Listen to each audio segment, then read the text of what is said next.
Minglawa,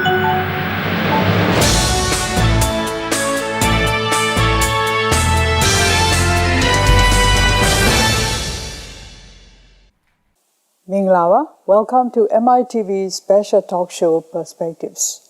For this show, we have invited Sia U Eje, who is Councillor in Myanmar Press Council and Chairman of E-Commerce Association of Myanmar and Deputy Chairman of Myanmar Digital Economy Association of UMFCCI. Minglawa Sia, thank you very much for joining our show. So this week, we are going to discuss about property investments in Myanmar. So, Sia, what do you mean by property? Okay, there are so many different types, right? Property in general is referring to the land and buildings. Yeah, so we have the first is the residential. Residential, we're talking about where people live, right? Individuals live and sleep and their homes. Yeah, so we have these landed properties. The one like you have the land and the house in the land itself. So that is called landed properties. Then after that, you have the condos. In the condo itself, you have the condominiums. You have the high-end, mid-range, and low-end condo. Low-end condos are sometimes called apartments itself. Yeah, below apartment, you have the low-cost housing, yeah, or government housing type of flats. Yeah, so you have that. And plus, you have the development property where you buy the land and you build it up and you split the units into half between the landowners and the developer. There's the development property. That's also under residential. And besides residential, another big category is a commercial. You have the factories, you have the offices, you have the shop houses, you have the where you can open the restaurants and all these things. Yeah, these are commercial shops. And plus, farmlands, the agricultural land. These are also part of the properties portfolio. And plus, the last but not least, you also have the hotels. Hotels are also fall under the property investment category. So there are many kind of property areas. So why investment in property? Okay, why do we invest in property? If you look at the world billionaire list, not just millionaire, the world billionaires, who are billionaires and which industry do they come from? Billionaires typically come from 3 industries only. The first one is banking and finance. The second one is telecom and IT. The third one is property. So if you want to be rich, you need to be in property. So that's the baseline. Yeah, and so that's why we invest in properties, right? So no rich man can stay away from property. If you are rich, you would have your own property portfolio. You have more than 5, 6, 7 properties. That is, if you are rich. That's because the rich cannot stay far away from properties. Property investment make you rich, and plus, in the short term, property supply is always limited. For example, if you like one house in Golden Valley, right? The house is good, right? If somebody bought it, there's no way that you're going to have another house in that location because the supply is simply there. There's only one. Yeah, so that type of thing. So supply is limited in the short term. In the long term, even if you can extend the property areas, there is always the issue of infrastructure, right? You may have water, electricity, sanitation, internet, telephone, all these things not available in the outskirts of the city. So the property is always limited supply. Even if you think about the long term, the world size is limited. The world has only the land area that much. But the world population is growing every year. Now it's more than 8 billion already. But the same amount of land. So eventually land price and property price in general will go up because there is more people demanding to have a property. So that's why we should invest in property. Last is the property is one investment that gives you 2 different types of income. One is called monthly income. You rent a property, you always have monthly income. The second one is the property price will go up, right? But from the time that you buy, you sell it like 10 years later, the price will go up because property is inflation proof. So once there is inflation, property price will also go up. So which means property investment gives you 2 types of income. During that growth also, you're earning monthly rental. Assuming that you're aiming for rental. You can have a tenant, you have a rent every month. Yeah, so that's why we should invest in property. So which is the best one for investment? Okay, so we have so many different types of property categories, right? Which one to invest? Or eventually it depends on your risk appetite, Risk ability, how much risk you can take. Properties, like all other investment, the prices go up and down. Sometimes you may not have tenants, right? Sometimes the price may fall, at least in the short term. So can you take it? That type of thing. Can you accept that risk, right? If you are 70-year-old, how much risk you can afford to take is different from you are 30 years old, right? 70-year-old, you invest only all in one property, that property price fall or that property price collapse, then you may lose everything. You may not have a chance to earn back that money. For 30-year-old, you have more chances. And another thing is your experience. Is this your first property or is it your third or fourth properties that you are buying? Then you can take more risk, right? The first property that you're buying, you shouldn't take too much risk because a lot of money is inside. But that's the second one. And next one is you got to think about, in terms of deciding which property is suitable, income versus regular income, monthly income versus the price increase. For example, condos in areas where foreigners they tend to like condos because utilities are ready. You turn on, you always have water. You don't need, compressor or, you turn on, you always have electricity. You don't need generators in a condo, right? It's always there. So if you want rental, so you could go for this type of ready-made where the apartments foreigners like. But condos, they don't normally appreciate in price as much as landed properties or lands.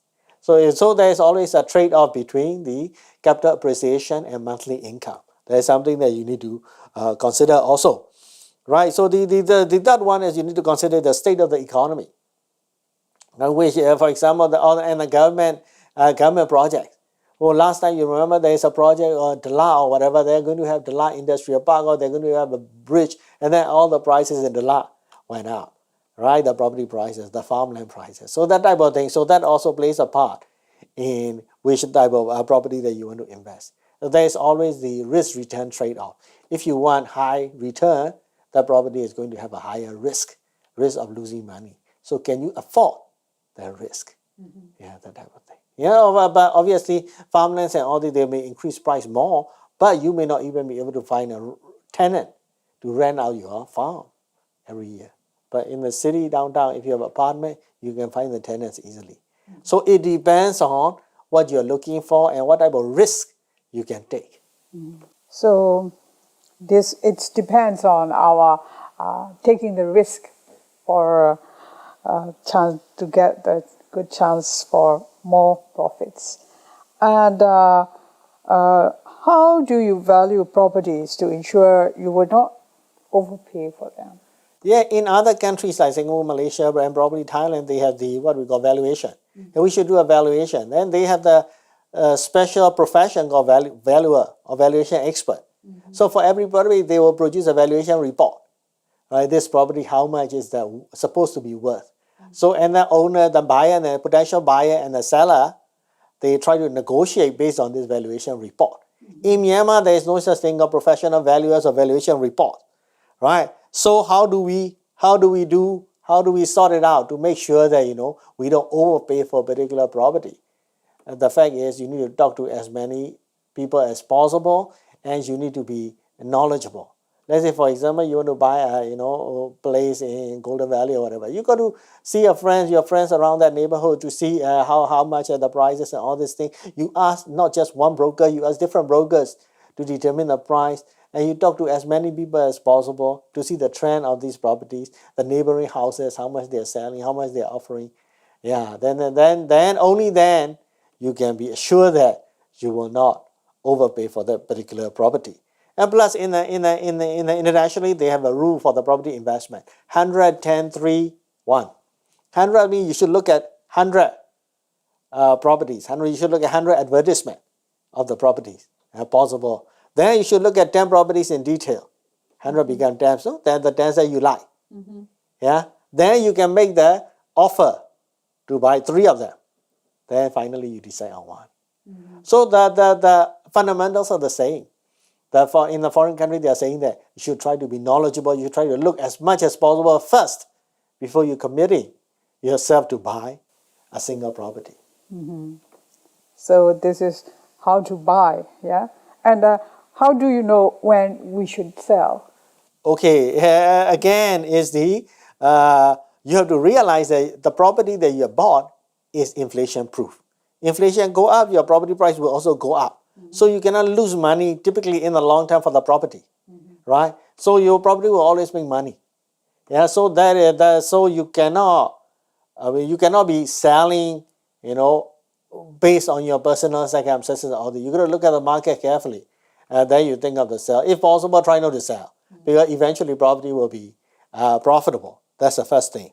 Yeah, the second thing is you got to look at the macroeconomic factors, the property market itself, because economy and property market is going in hand. If the economy is good, property market is going to be good, because a lot of foreigners coming, a lot of people renting, a lot of people buying. They expect the economy to be better. Then the property market goes up, right? So if you buy at the time the property market is very hot, you end up overpaying, right? So here I will want to give a quote from the Warren Buffett. Warren Buffett is the world top 3 billionaire list, is always there, right? He say, be greedy when others are fearful, be fearful when others are greedy.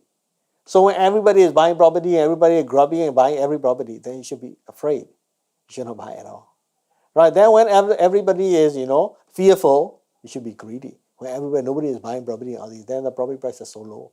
People do not have a positive view in the economy. At that time, the prices drop, and that will be the best time to buy. So that saying by Warren Buffett also, I think, applies to the property investment as well. So we have to check the right time for us, yeah? Yeah, the timing is everything. In fact, timing-wise, I even can give you the Sun Tzu quote. Sun Tzu say that, when the beak of the eagle bird, when the beak means the mouth, strike its prey, is because of the timing of his attack. Yeah, because when the eagle catches the mice or the rabbit, the timing is so perfect that he can just simply catch and lift it up. So that's why there's Sun Tzu highlight the importance of timing.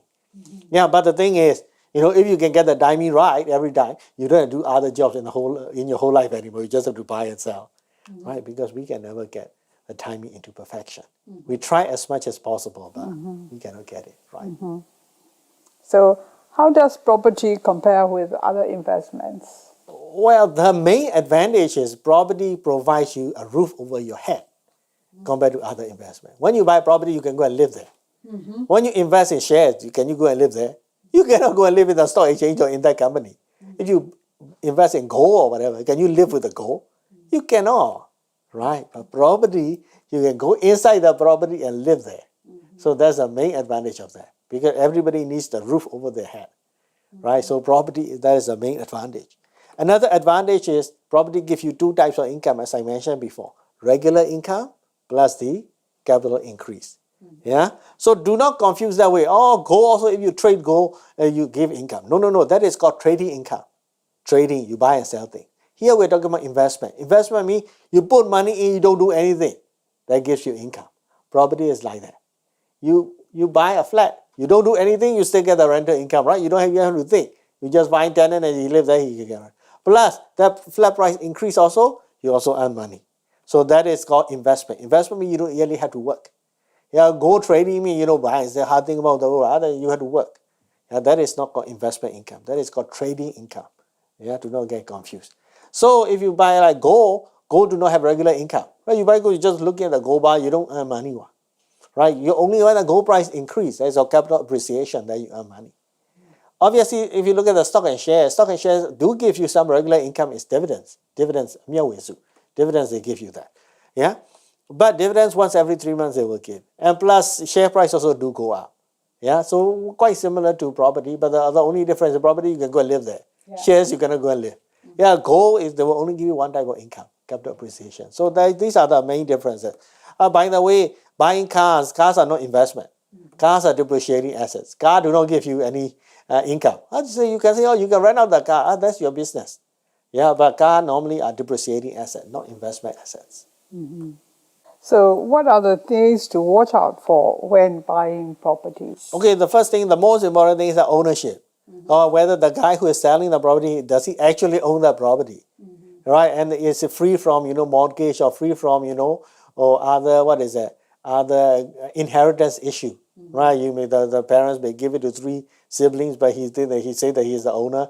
Yeah, so you may have that type of ownership issue. So that's the first thing that you got to clear. And plus, you got to make sure that property is purchasable in a sense that, does the government allow the purchase of this property? For example, if it is a forest land or if it is some other, land, they may not be able to buy. You may not be able to buy, right? So you got to see that whether it's a grant land or a lana or is the farmland 107, the number 7 title of the farmland. So whether you have that or not. If not, you should not buy it because otherwise your transaction may be illegal. Yeah. So that's the first thing, ownership. The second one is, you cannot believe in whatever the brokers said, right? Because for the brokers, your objective and brokers' objective is different. For the brokers, they just want to finish up the transaction. That's how they earn money. For you, you're trying to find the best house at the best possible price, right? So the two motives are different. So the broker's motive is just to finish up the transaction. They don't care whether whether it's true or not true. Yeah. And the third thing is you cannot believe when somebody say, "Oh, I guarantee you this." Yeah. In Myanmar is amakam. Yeah, I guarantee you this. That eventually they will not guarantee you. They will say, "Oh, sorry, I didn't know that it was like that," and they will not guarantee you, right? So that guarantee, in the government, right? In the government dealings, you cannot give guarantee by word of mouth. If you want to guarantee, you put in money. That's a guarantee, right? So brokers tend to give guarantee by, hey, yes, I guarantee this so good, this price is so good. Eventually, it may not be good. So you have to realize that you cannot be so trusting on the brokers. Yeah. So finally, what I want to say is the proverb. There's always a saying called, what is that? Buyers beware. Right. So all the buyers, it's a buyer's responsibility to check everything out. It's a buyer's responsibility to be knowledgeable.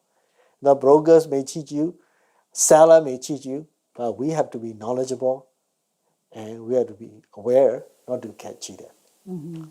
So it's very interesting for our audience because for the making investment, for the property, whenever you want to sell or whenever you want to buy, we have to think very important facts for the investment. Thank you for sharing your knowledge. Thank you. You have been watching MITV special talk show Perspectives. Thanks for joining us.